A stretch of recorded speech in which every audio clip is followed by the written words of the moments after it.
sky was used to make this production.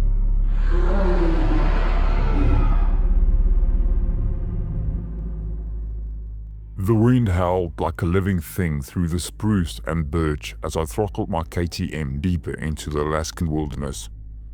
My name is Willem van Merwe, an English-speaking Afrikaner from the Western Cape, born with the dust of the Karoo in my veins and the stubborn independence of my Boer ancestors. I'd left the vineyards and the fynbos behind for this mad test of self. South Africa had grown too tame, too many fences, too many rules, too many eyes on screens instead of on the horizon. Alaska called to the part of me that is still remembered what it meant to pit flesh and wool against raw creation. I flew into Anchorage with my bike crated, cleared customs and rode north towards Denali. The reserve wasn't meant for casual exploration, but permit be damned. I had maps, GPS, extra fuel cans strapped to my panniers and a rifle slung across my back. I wanted solitude. I wanted to know if I could still survive like my forebears who trekked into the great unknown with ox wagons and faith. Denali's vastness promised that millions of acres of taiga, tundra and jagged peaks where man was an afterthought. The first days were pure freedom. The motorcycle carved through gravel tracks and game trails, engine roaring in defiance of the silence. I camped under the endless twilight of summer nights, cooking over a small fire, listening to the wolves sing in the distance. My beard grew thick, my hands calloused from throttle and axe. I felt alive, tested but unbowed. The air tasted of pine resin and cold earth. No signal on that sat phone half the time, which was perfect. It started on the fifth night, subtle as a whisper. I almost dismissed it as wind. I had made a camp in a small clearing ringed by black spruce, the kind that grew twisted and closed like old men gossiping. The fire crackled low. I sat with my back to a fallen log, cleaning my rifle by a headlamp.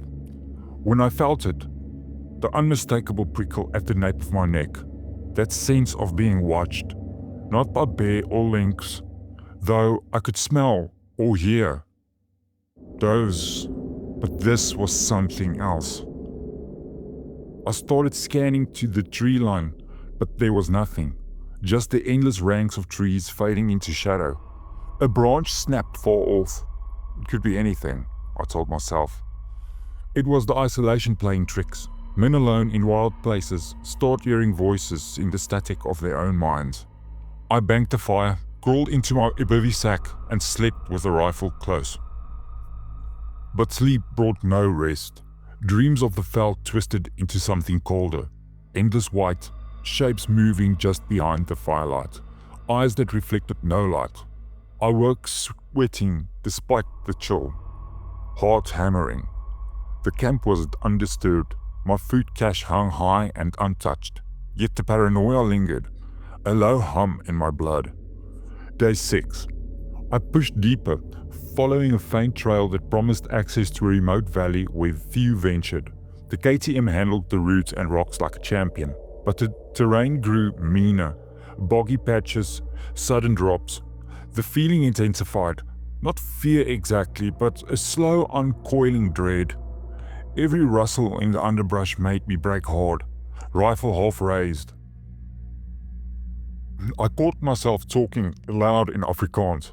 Old farm curses to steady my nerves. Moenie kakpraat met jouself nie, Willem, dis net die bos. Bang gat. By afternoon, clouds rolled in low and heavy, turned the world to monochrome. Snow flurries danced, unusual for the season, but Alaska doesn't follow calendars.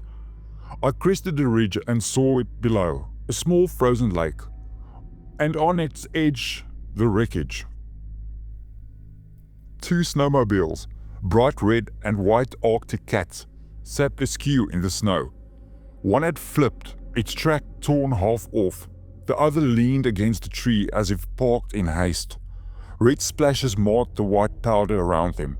Not paint, blood, a lot of it. The snow was packed in chaotic patterns like something heavy had thrashed and dragged. I killed the engine and sat listening. The silence pressed in. thick as wool, no birds, no wind, just my pulse in my ears. Curiosity and the survivalist in me warred. Fuel. These machines would have cans or reserves. My own supply was running thinner than I'd like. If I had to backtrack far, I would have had problems. So I dismounted, rifle ready, and approached on foot, boots crunching softly and slowly. I was cautious. The first body I found hung from a low branch like a grotesque ornament.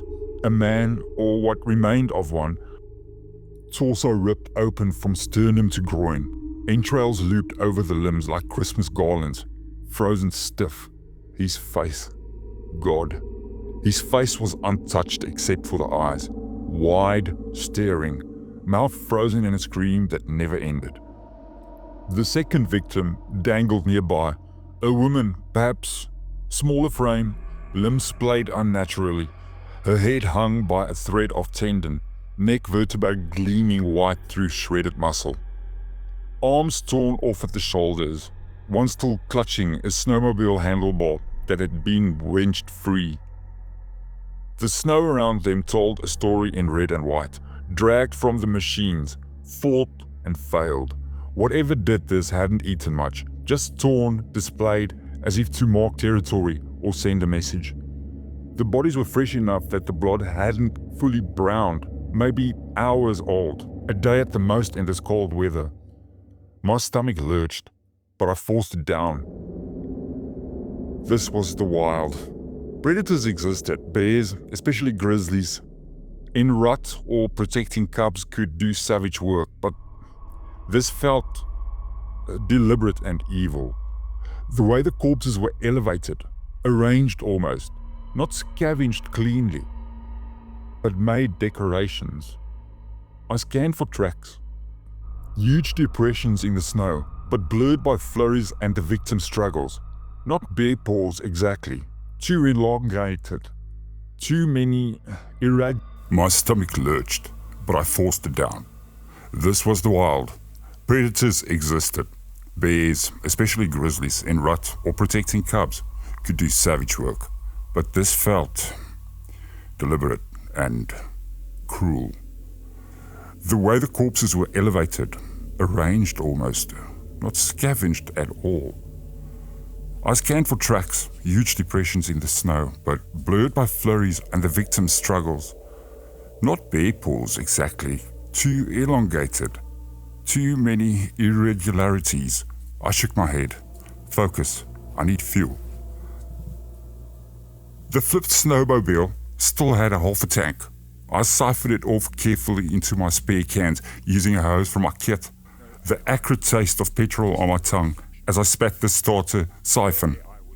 The second machine yielded another litre or two, enough to get me back towards civilization if I conserved. As I worked, the paranoia bloomed fully.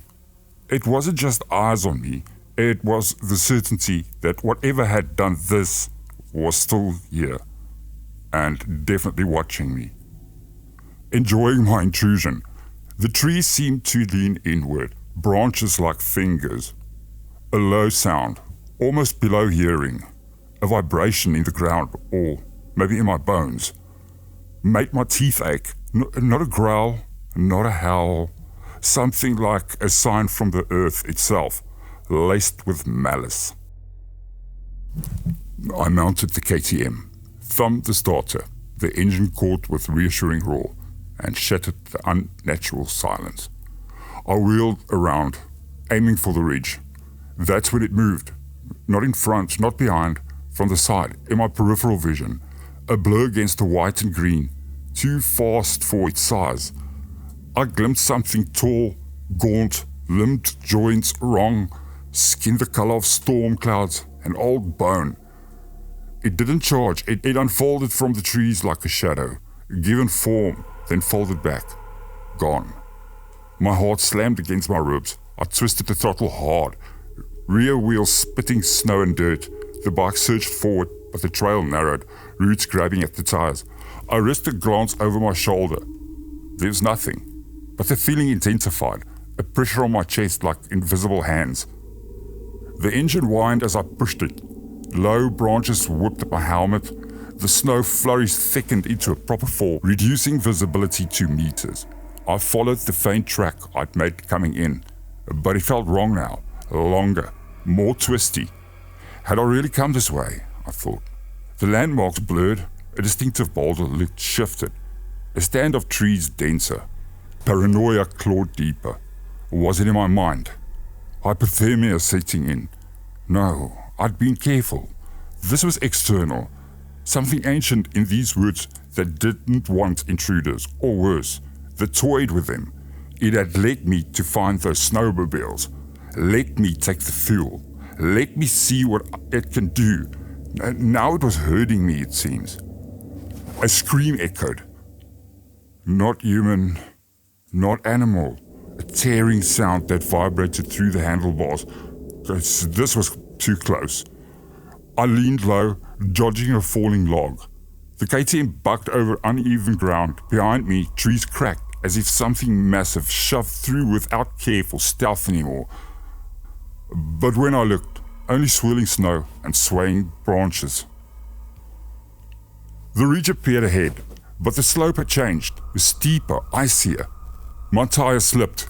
I fought for traction, standing on the pegs, body English willing the bike forward. Vader, help my vandag net asseblief, I breathed. The old prayer surfacing unbidden. Halfway up, the engine sputtered. Fuel line?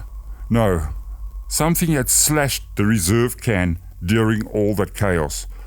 Petrol leaked in a thin trail behind me. I cursed in 3 languages. At the crest, I paused for a breath. Below in the valley, I just fled. I saw movement. Not one shape. Several. Circling the site around one of the snowmobiles. Tall, emaciated figures that moved with a liquid grace. That's not an animal. They didn't pursue me immediately. One lifted what looked like a severed arm, examining it with 2 long fingers before tossing it aside. They were arranging them. They were looking for the most beautiful pieces to use for the most beautiful part of their shrine that they are building with these corpses. I must have stumbled into their activities. My blood ran colder than the snow I was standing in. My blood ran colder than the snow. These weren't predators hunting for food. I was just a toy. I didn't wait. Down the other side, faster than safe. The bike slid on hidden ice, nearly dumping me into a ravine. I recovered, knuckles white on the bars. The woods closed in again, spruce needles brushing my shoulders like accusing fingers. You are not supposed to be here, I feel with every branch whipping at me. Hours blurred into minutes and minutes into years. The light faded into the long northern dusk, but it never truly darkened, just enough to play tricks. Shadows detached, reattached. I heard my name whispered in the wind, and my mother's voice, then in my father's, distorted into something mocking. Willem, kom huis toe. But home was half a world away, and this place wanted me to stay forever. I stopped only once in a thicket to check the rifle. Loaded, safety off. The paranoia had me seeing threats in every flutter of a ptarmigan's wing. But the real threat was the slow burn, the way my thoughts frayed at the edges, doubts creeping in. Had I imagined the bodies? Am I going mad? No, the fuel cans, they were right there. Heavy on the track. The smell of blood still clung to my clothes, my gloves, everything. Night fell properly. I made no fire. Instead, I pushed on by a headlamp, the beam cutting a tunnel through the dark.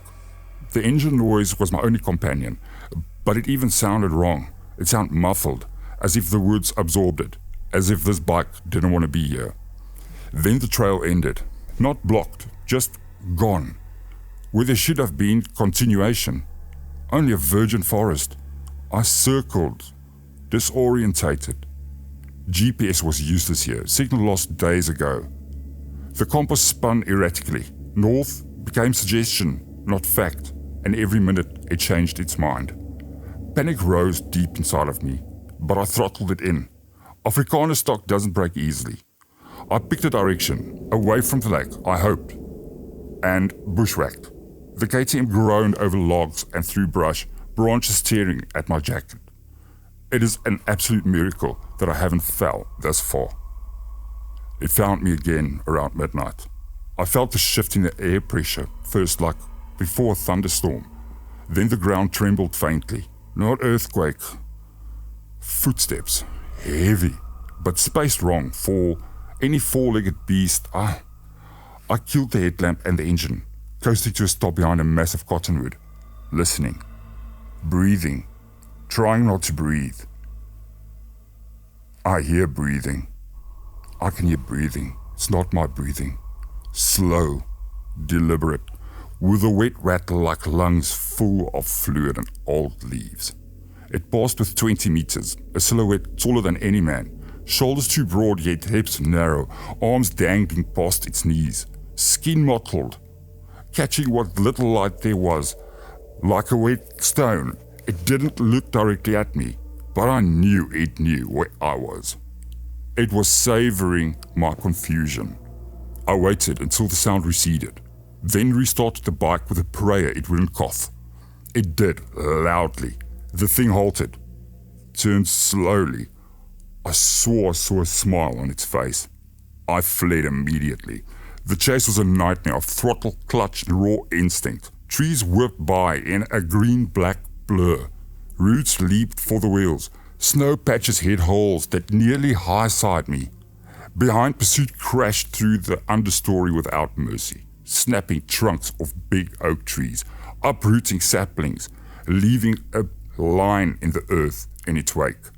It didn't roar howl, just its sigh, louder now, laced with what might have been laughter, if laughter could curdle blood. I broke into a clearer area, an old burn scar maybe, where deadfall lay like bones. The KTM danced between them, fuel gauge dropping fast from the leak, and one of the other cans gone already. A shape vaulted a log ahead, another of them, smaller but quicker. It landed on all fours, then rose, head cocked at an impossible angle, pale face, no eyes that I could see, just hollows. That really got to me. Mouth hopelessly too wide. It reached for me as if I was served, claws or branches raking at the air where my leg had been. Godverdomde bliksem, I yelled, a rifle awkward in one hand while steering. I fired one-handed, the shot cracking out, loud. Missed, or it didn't matter. The thing flinched, but it didn't fall. More came, not a pack. Echoes. Manifestations. I do not know what's going on around me. I am just trying to get away from whatever is trying to kill me. The woods birthing them from fear and shadow. They flanked, herding me towards a ravine I sensed rather than saw. The bike hit a dip, bottomed out hard. Something vital protested with a metallic grind. I kept it upright, by will alone. Ahead, a stream, half frozen, black water under thin ice. I gunned it, wheels breaking through with a splash that soaked me to the waist. Cold but deep mountain water, but adrenaline burned hotter after this. On the far bank I looked back. They stood on the opposite side, 3 or 4 now, watching, not crossing. Why? The water? Some boundary? Or just toying still? One raised an arm, long, jointed backwards and pointed, not at me, at something beyond. I turned forward and saw the worst, my own tracks from earlier, looping back. The entity had led me in a circle. The snowmobile site lay not far ahead, the body still hanging like warnings. Fresh snow partially covered the red, but the shapes remained, and I knew it was there. I was being driven back to the beginning, to become part of the same display. They don't want to carry their accessories. Rage mixed with terror. Boer blood doesn't yield. I swung the bike east, or what I hoped was east, away from the lake entirely. No trails now, pure off-road, through dense forest that clawed and grabbed, low fuel light flickering, hours ago already. The engine ran out. Hours more, or minutes. Time dissolved. My mind frayed further. whispers multiplied. Ancestors calling me weak, the felt laughing at this soft descendant who fled to frozen hell. Visions flickered at the edges. My girlfriend back home, but her face melting into bark, teeth, and horns. My children, small and lost amongst these roots. Did I have children? I fought it, recited psalms in Afrikaans between gasps. Die Here is my herder, I go on. The bike died at dawn, or what passed for it under the leaden sky. Fuel exhausted, or the leak was fatal. I ditched it reluctantly, taking only my rifle, my knife, the last of my dried meat, and a small pack. On foot now, deeper into the reserve, but with purpose.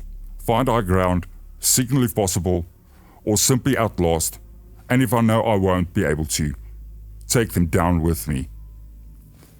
But the entity didn't allow that. He didn't allow me to escape easily, which is what I wanted to do so desperately.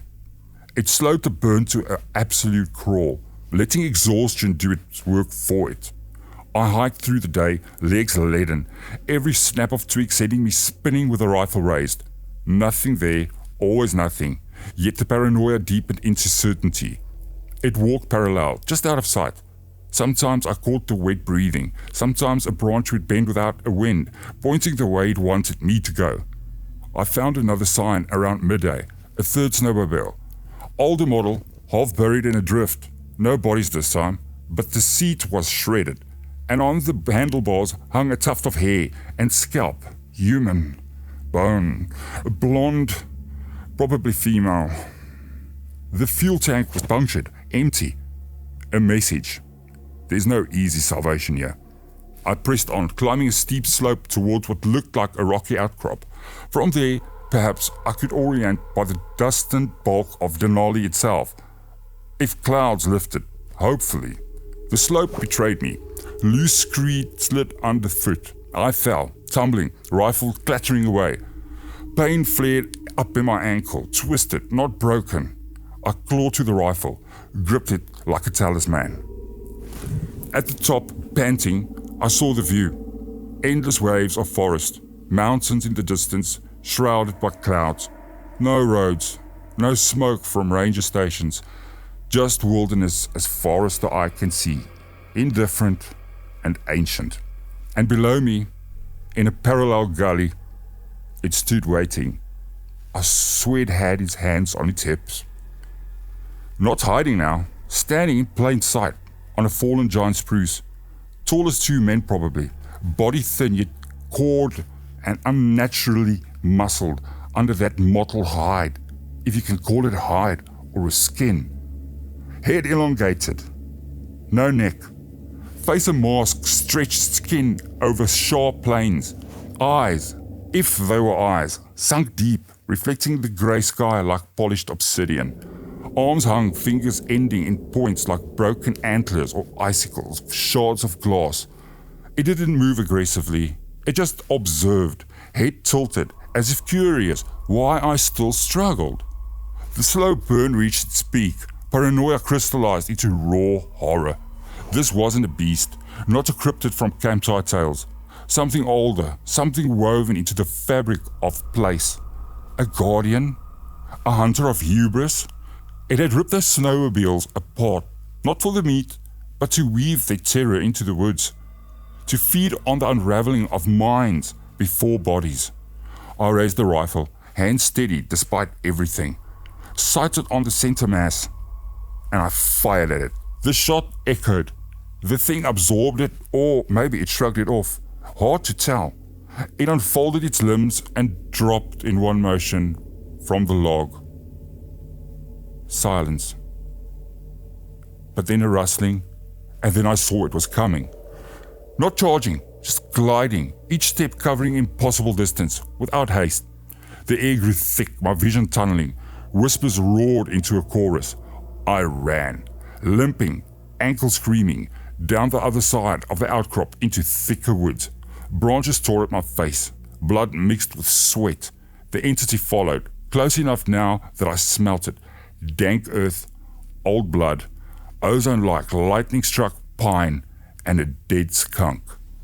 A root caught my boot. I sprawled, rolled, came up firing again. 2 shots. The second drew a hiss from it, a sound like spitting poison. Black ichor dripped from a wound that closed almost visibly and immediately. It paused, started to taste the air, then continued slower, as if my resistance amused it. It's making as if it can't see me. I scrambled up, weaving between new trees, using them as cover. Paranoia fed strength I didn't know I possessed. Every shadow was it, every echo its breath. My mind supplied horrors, visions of my body joined to those at the bottom where those snowmobiles are. Hanging for the next intruder to find. Fuel for its game. Deeper, always deeper. The reserve swallowed me. By evening I found a small cave. More overhang than shelter, under a granite shelf. By evening I found a small cave. More overhang than shelter. I wedged in tightly, rifle across my knees, knife in my hand. No fire, the cold seeped in, but terror kept me warm. It didn't attack outright. Instead, it circled the area all night. I heard it testing the rocks, scratching sigils I couldn't see. The whispers became personal, my failures as a husband, as a son of the land, the arrogance of thinking I could master any wilderness. It knew me, somehow, from the moment I crossed into this domain, it knew me.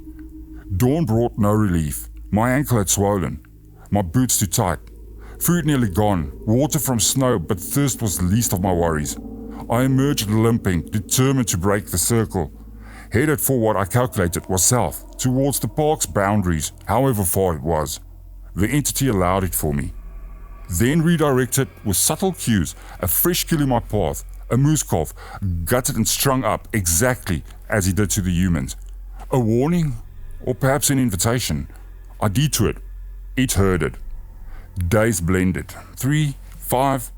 My journal entries, scribbled when I could, grew erratic. It watches, not evil, older than evil. The wood's teeth. The slow burn consumed me. Paranoia became my constant companion, sharpening senses while eroding sanity. I talked to it sometimes. Wat wil jy hê? My siel, my story. Maak my dit fucking dood as jy dit wil doen. Los my uit. In English too, but not as fiery as in my native tongue. Come on then, you bastard. Finish it now. What do you want from me? It didn't do anything. That was the cruelty. It prolonged, let me hope, then snatched it. Let me rest, then woke me with its sighs and sounds inches away from my face. Gone when I opened my eyes. I lost the rifle eventually. I dropped it in a river crossing, swept away while I clung to a log. Knife remained, fire starter, a few rounds in my pocket. The motorcycle I never saw again. Claimed by the entity, all this cursed forest. On what I think was the 10th day or the 15th week, I don't know, hallucinating from exhaustion and exposure, I stumbled into a clearing. I recognized the first one, my initial camp, the log where I'd sat cleaning my rifle, my old fire pit, cold ashes scattered as if by deliberate hands, and there, waiting, were new additions to the display, not bodies, my own gear. The bivy sack, torn and hung high, my spare clothes arranged in parody of a man, limbs splayed out wide. It stood in the center, closer than ever. Details burned into my memory, the way its skin shifted like moss over the bark. The mouth that opened sideways, revealing rows of needle teeth and deeper darkness yet. No eyes, really, just pits that swallowed light and hope as well. I had nothing left but defiance. I drew the knife, charged with a roar that was half a prayer, half a curse from the old country. Vir ons mense en vir jou fucking doos. It met me, limbs unfolded. Contact was brief, searing cold and burning heat. Claws raked my side. Not deep enough to kill. It's testing and it's tasting. I slashed, connected. More ichor flowed. It retreated with a step, not in pain, in consideration, in confusion. Then it spoke, not in words, in the language of the woods. A flood of images and sensations, the vastness of Denali before man, the coming of intruders, the need to remind them of smallness, not hatred, necessity. Like a forest fire clearing deadwood, I collapsed to my knees, bleeding in the snow. The paranoia crested and broke, leaving clarity in its wake. It wasn't hunting me for sport alone. It had been tested, like I wanted. Survival skill, worth, measured and found. Interesting. It left me there, not dead, not yet. The shapes in the trees withdrew. The sigh faded. I bound my wounds with strips from my shirt, ate the last of my rations, slept, for once without dreams. When I woke, the woods felt empty, watchful still, but the immediate presence was gone. A path opened through the brush that hadn't been there. Or had it? I followed, limping, half mad, towards distant sounds. Was that a helicopter? Am I hearing whistles? Or is this just another cruel illusion? To this day, back in the Cape, when the wind blows cold from the south, I feel it. The paranoia returns in quiet moments. A branch creaks, and I see the elongated limbs. Snow on Table Mountain reminds me of packed white and red. I survived Denali, but the entity let me. Perhaps to carry the warning, or to plant its seed in new soil. The deep woods don't forget, and neither do I. They say some places test your survival skills. In Alaska's heart, something tests your soul, and it always wins in the end, one way or the other. I never went back there, but sometimes in the African night, I hear the sigh in the wind, and I wonder if it's followed me back home.